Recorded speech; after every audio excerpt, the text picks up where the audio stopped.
Good morning. Today is Thursday, November 16th. I'd like to call this special Darien Board of Education Finance Committee meeting to order.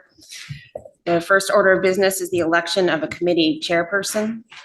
I'd like to nominate John Cini. Sorry, Mr. Graham is logging in. on. Yeah, if we could just take a pause. He's logging in right now.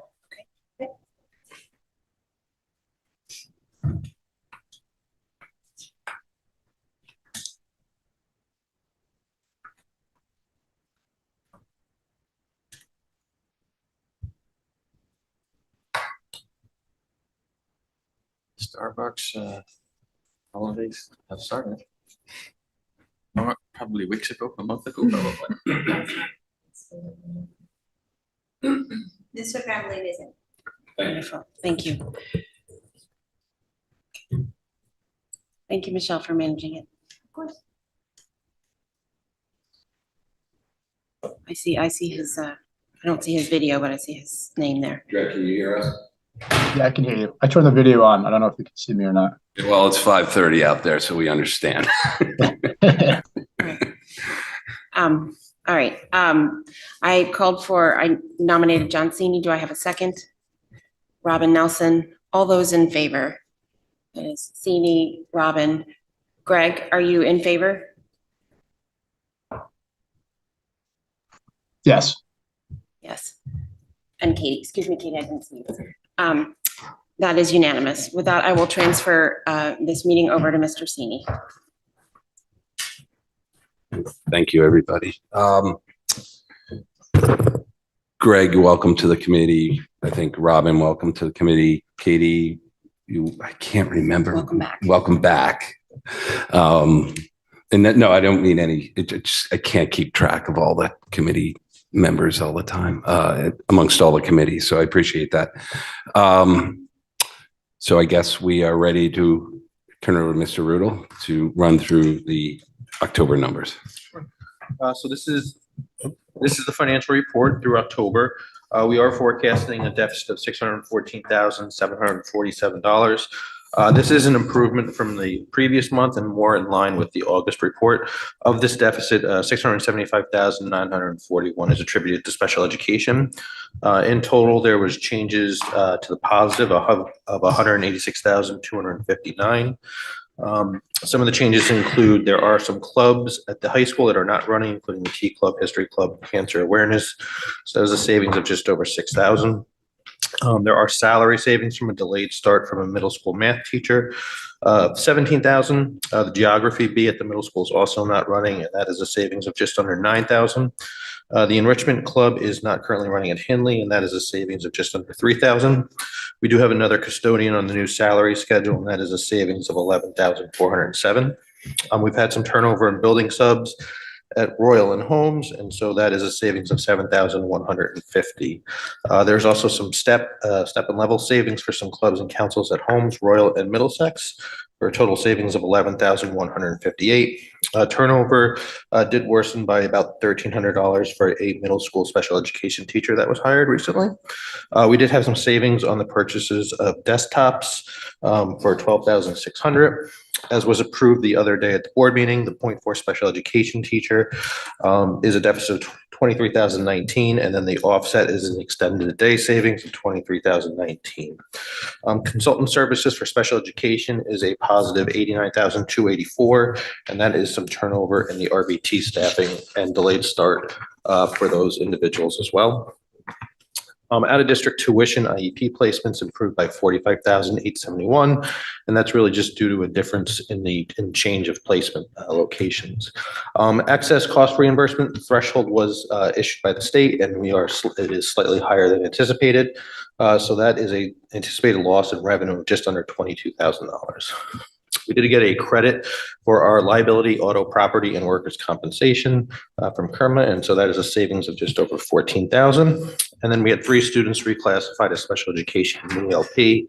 And so that is a loss of tuition of just over $18,000. So general education RCs are positive 61,194. As we mentioned at the last meeting, we did anticipate the general education RCs would turn positive, which they did. We are anticipating that that'll actually improve in the next report, as we will have some salary savings for some vacant positions that will accrue, including the elementary Spanish positions that were talked about the other night, and a library media specialist at the high school. So again, in RC1, the big change is $6,000 in clubs that are not running. In RC3, the late start for a math teacher, that was a replacement of $17,000, and the geography B that is not running. Henley, some clubs and councils that are not running, as well as some anticipated salary savings for another custodian on a new salary schedule. RC7, as I mentioned, vacant building sub savings and then step savings in clubs and councils. RC8 Ox Ridge, step savings from clubs and councils. RC9, savings from a vacant building sub and some step savings from clubs and councils. And then RC10, $1,790 in step savings from clubs and councils. The technology savings, as I mentioned, was a desktop was purchased at about $60 lower price point than anticipated, and so that's just over $12,000. As we had mentioned earlier, staff turnover is short of the budget by about $346,000. This is slightly higher than the previous month. As I mentioned, we did have a middle school special ed teacher that was hired slightly higher than the previous one who left. In RC24, we are showing the special education .4 teacher that was recently approved. Again, this will be offset by the extended day savings of the same amount. Tuition is forecasted at a deficit of $283,000. We did have some placement changes, which did turn that slightly positive. We did want to highlight that of the paras that were essentially borrowed from ELP at the beginning of the year, 2.6 of them have been returned. So there's only 1 left to go back.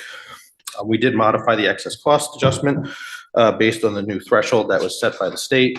The threshold was set at $108,310, which is about $349 higher than was budgeted.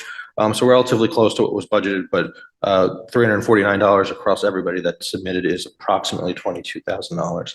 The first submission for excess costs will be submitted on December 1st. Again, ELP did have 2.6 paras returned to them. And then RC27, we do have some salary savings associated with the vacant SSO, though that individual is slated to start full-time in a couple weeks. Okay. Since we have a couple new members, can you just briefly give a primer on excess cost and how that's how you anticipate playing out with the December update and that sort of thing? So we have 2 opportunities to submit for excess cost. The first is December 1st, so in a couple of weeks. And then the second is March 1st. And so what ends up happening is we submit actual expenditures through about December 1st and then forecasted expenditures for the rest of the year. Every district in the state of Connecticut will make those submissions. The state will look at what was submitted, essentially the pot of money that was available by the state, and they will either fund it at the 85% threshold, or it'll be proportionally reduced depending on what all those submissions are. The first reimbursement to the town will come in February, typically around February 28th. And then the next final reimbursement comes at the end of May. And that next reimbursement will be based on the March 1st filings, where people have more opportunities to submit actual expenditures, and then the smaller amount of forecasted expenditures. So ideally, what we'd be looking at is waiting to see in February what the state sets the reimbursement rate at. So currently, we're forecasting 70%. We'll find out in February whether it ends up being 70% or slightly higher. If it's slightly higher, we should expect more revenue coming in. If it's not as high, then we won't get any additional revenue coming in. And depending on that revenue will depend on what the actual deficit is for the year. And again, your budget now assumes 70%. 70%. So just that's baked in into his budget right now.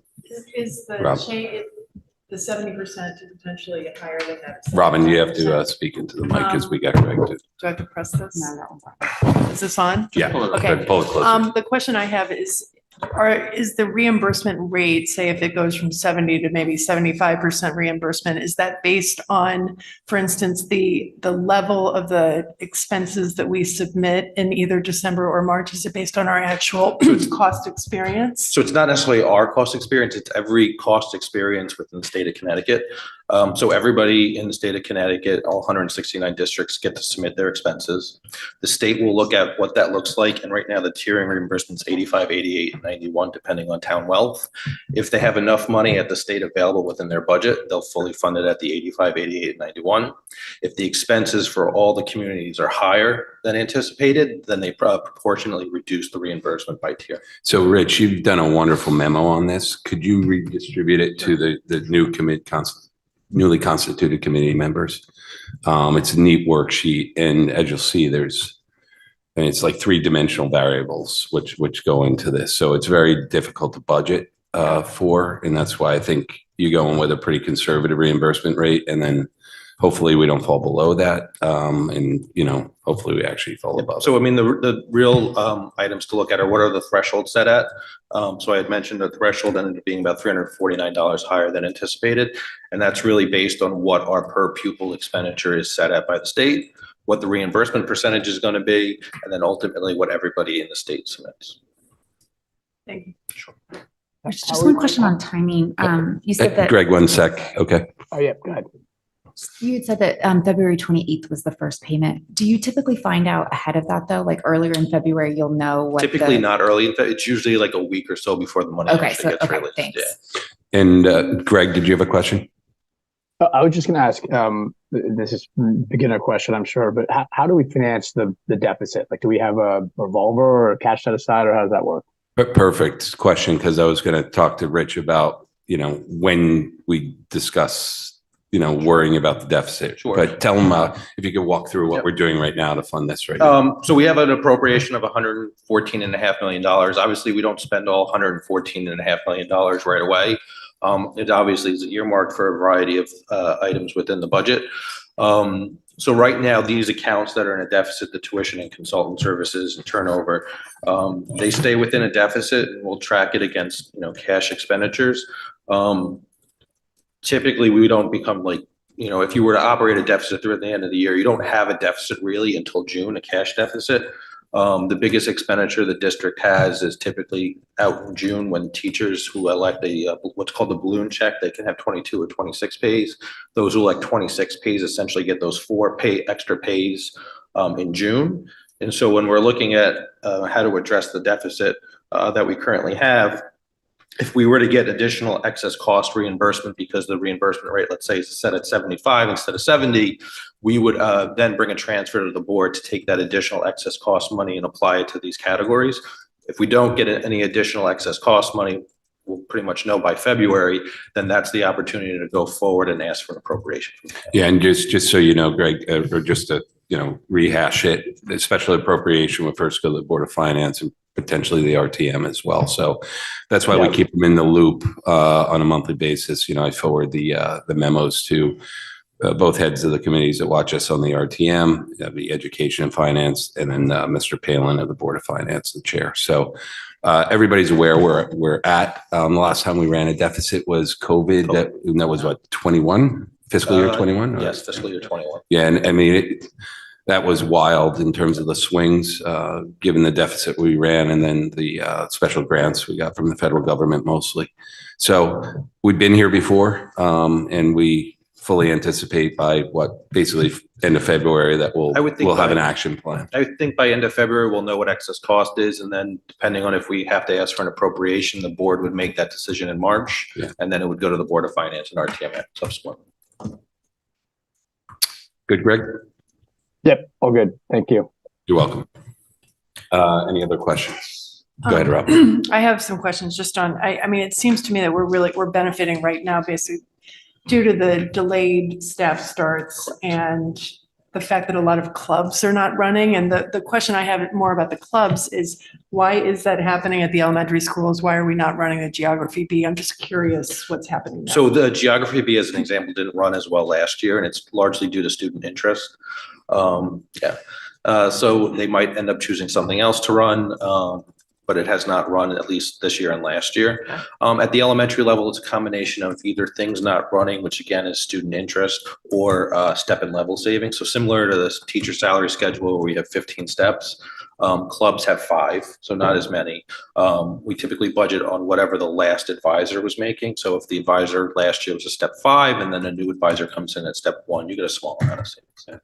Yeah, and we discussed a bit of the turnover at the last board meeting. I mean, that line item, even though we're slightly less turnover in terms of staff members, but the benefit from the turnover is not what we were expecting to. So and then we're also not seeing the vacancies that we saw last year as well, to the extent anyway.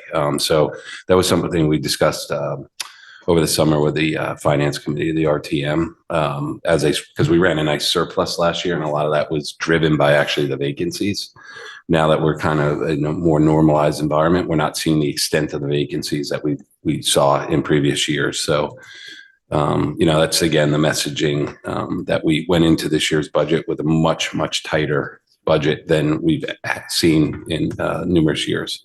Budget control this year. Yeah. And as Dr. Adley just mentioned, we eliminated budget control, which was typically, I know wasn't truly a reserve account, but it wasn't used to its full extent from several, if not many years. And that was a pool of capital that we used for transfers to any accounts in deficit. So that is no longer in existence. So just one question on the turnover savings. I know you have addressed this. Is the issue that we are having to replace teachers at a higher entry salary level than what we typically have had in the past? Is that due to teacher shortages or just? Yep. So it is largely due to teacher shortages, but it used to be many years ago, if a teacher retired and they were making $110,000, you'd hire a brand new teacher making $60,000, and you'd earn that $50,000 credit across the district. And now what's happening is if somebody leaves at, let's say, $110,000, you're primarily hiring somebody at $105,000. So instead of getting that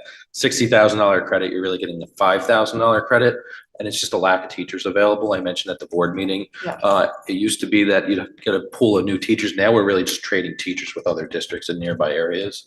The turnover amount in terms of the quantity of teachers who have left is about 10 teachers less than the previous year, but it's still a number of teachers.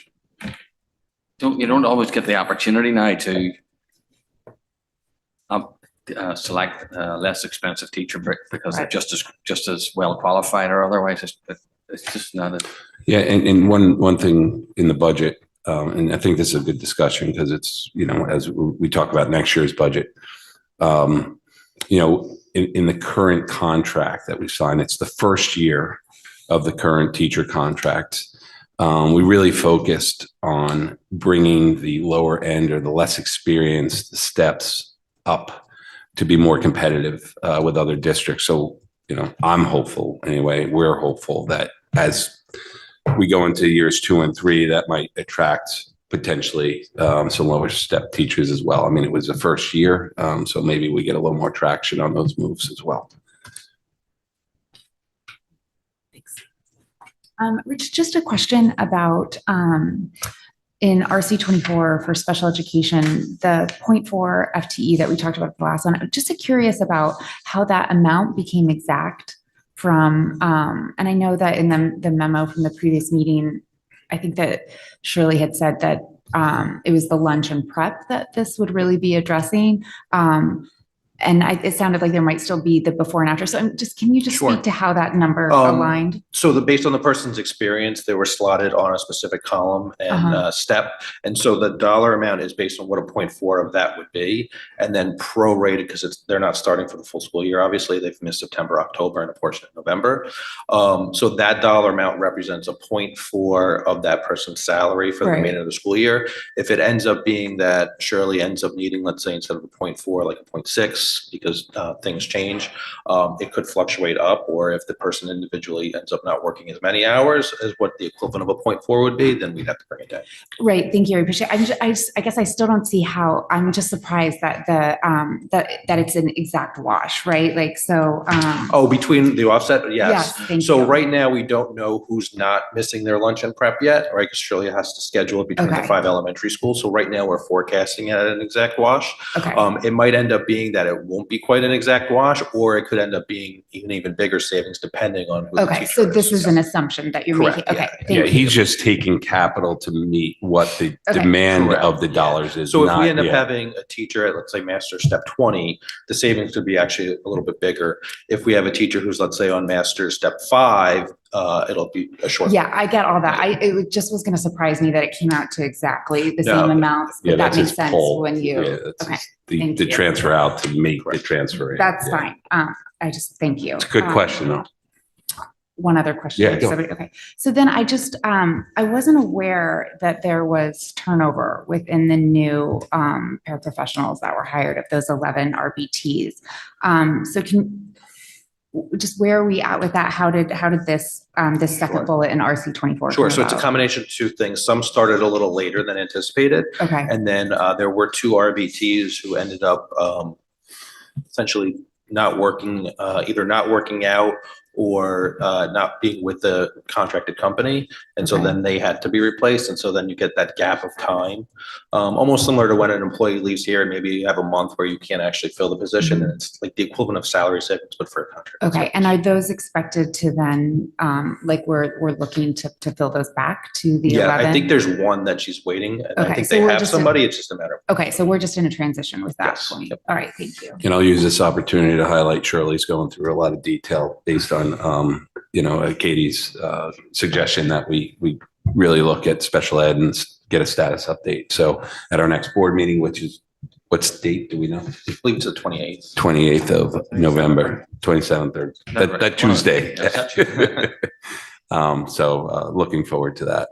Can I, just one question, I know we'll go into more detail on the 28th, but just the favorable change in the deficit for special ed, going from 786 down to 675, what generally was driving that? Sure. So Positive there's change. two items. There were a couple of IEP placement changes. And so based on those placement changes, the new placement is less expensive than the previous placement. And there were multiple of them, so the wash between all of them. And then a portion of it was some of that turnover within the contracted RBTs. Okay, thank you. And Rich, the unilateral placements, is that a net number after settlement that you're budgeting? Yes, so Okay. typically on a unilateral placement, we can't claim excess costs. Okay.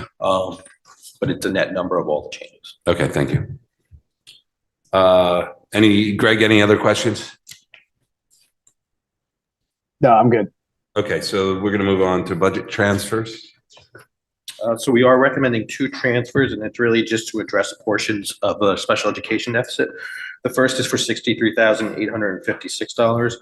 We are recommending taking the salary savings from unaffiliated and nursing compensation, and then our liability, auto, and property savings. Those are kind of locked-in savings, and so to move that into tuition. And then consulting services, $35,161. As we talked about previously, DSS, Darien Summer School, did perform at a higher level than anticipated. And so that's just additional revenue sitting there. And then the equipment savings from the pricing, the price point savings on the desktops that were purchased. Those would bring the general education RCs based on the current forecast to a deficit. However, I am anticipating that the next financial report, because of some salary savings associated with the elementary world language and the vacant library media specialists, will bring that back to the positive. Okay, and you mentioned that because we do try to keep the silos from a budgeting standpoint. Correct. I mean, ideally, we don't want the general education RCs to be in the negative, though there's been enough time that has passed that will accrue salary savings to bring that back up to the positive in the next report. Okay, thank you. So just for the new members, we don't vote, but we give a sense of the meeting for a recommendation whether or not the board should support these transfers. I would recommend that we do support these transfers. I just have a couple questions. Go ahead. Oh, I'm sorry. Great. No, it's fine. So Rich, just, coming back to a couple of things that we've discussed, but to fully comprehend. So one, in terms of these transfers and the deficit, just asking kind of about the long-term plan. Like this is addressing a portion of it, but obviously not all. So is that kind of how we're approaching it through the year, looking at where we have savings, so where we can address specific things to kind of cut down at that and rebalance? Yep, so ideally over time, if there's small pockets of money that we know are kind of like locked in savings, and we can still balance the general education RCs, we'd like to move that into the special education RCs. And so it's kind of going to be like a piecemeal process, because at the end of the day, if you ultimately have to ask for an appropriation, it would be better to ask for an appropriation that you need than a whole amount and then give that money back at the end of the school year. Okay, great. Thank That you. is not welcomed by our partners. Great. So then just in the thought process of like which specific items, you're picking ones that like these two here, the tuition and those are ones that are sort of finalized as So the opposed to. tuition and consult services are driving the deficit within special education. And so the accounts that I'm picking are kind of locked in savings. The board's already set unaffiliated compensation. Darien Summer School is over, so we know that revenue's there. We've purchased the desktops, right? That's not going to fluctuate. So those are the areas that I think would be at this point be recommended to take because they're not going to change. If we were to take other areas that could be more volatile, it could end up being that you end up transferring the money and then the next month or a couple months later, you have to put it back in, and that's not really Great. where I we wanna go. appreciate that clarification. And just one more, if I may. So then just asking about, coming back to Robin's question, noticing that difference between the September deficit for special education RCs and the October one. And thank you for addressing a couple of those things. I know you mentioned IEP placement, change, and turnover. This 99,000, almost 100,000, is this part of it too as well? Or is that 110 difference just those two things? It's just those two things. So within the finance report, we're already showing like the Darien Summer School tuition as a positive, and so it all kind of nets together. Okay. We're just moving it within. Okay. So then it would be like the November report then that would reflect this transfer, assuming it goes through the board. Yeah, so if the board approves it now, next or 2 weeks from now. Okay. Thank you. Just one more question. The turnover, you're saying you're anticipating additional positive. So not, This was different turnover. This is a right? different- this is different turnover. Different, you mentioned the Um, foreign language. So and we're library not special- necessarily anticipating positive turnover, but salary savings. Salary savings. So the difference between salary savings and turnover is permanent savings, right? Whereas salary savings is a one-time savings because the person just physically wasn't here and so they weren't getting paid. But that would be the reason. Correct. You mentioned the memo, there might be some additional. Correct. So. That's what I was trying to yes, understand. correct. Yep. Okay. No other questions for me. Greg, any questions on the transfers? Nope. And again, this goes back to your question, how we're going to meet in the deficits on an account by account basis, but sooner or later, if we can't meet those, that's when we, and it's, sometime in the spring when we go to our partners and look for a special appropriation to fill those gaps. The other option, which is just out there, is then you start, if we don't get appropriations, then we have to stop spending in certain areas. So, because we do not want to ever go into the end of the year with a significant deficit whatsoever. I think legally we might even be bound to fill that deficit out of our own personal pockets, but You should pull the policy and talk a little bit maybe about the legal implications next finance committee meeting, just so. or maybe a little longer. Yeah, I don't want to, Just so I want to people see, are aware. I would love to see February kind of play out or, Yeah. So because the board can end the year at a deficit. Right. So if the town, for whatever reason, were not willing to fund us, we would have to look at options such as freezing on mandated accounts and, freezing vacant positions and things like that. That's typically rare. I would yes, say. we're talking about tail risk galore right now. Yes. So we will not get to that point. I can assure you, or the board won't. Okay, so again, thanks for all the questions. This is great. I think it's a great primer for our new members, and getting into detail. So I really appreciate it, and it's great going into next Tuesday in the discussion around special education. So, but I do recommend that we, go forth and recommend the transfers to the full board. Anybody disagree with that? Okay, so then we'll go to, I guess we're at public comment. Good morning. Anyone in person would like to participate? If anyone online would like to participate, please use the raised hand icon. There are no raised hands. Could I get a motion to adjourn? Katie? Robin? Greg, thank you for joining us. Maybe you get a couple extra winks.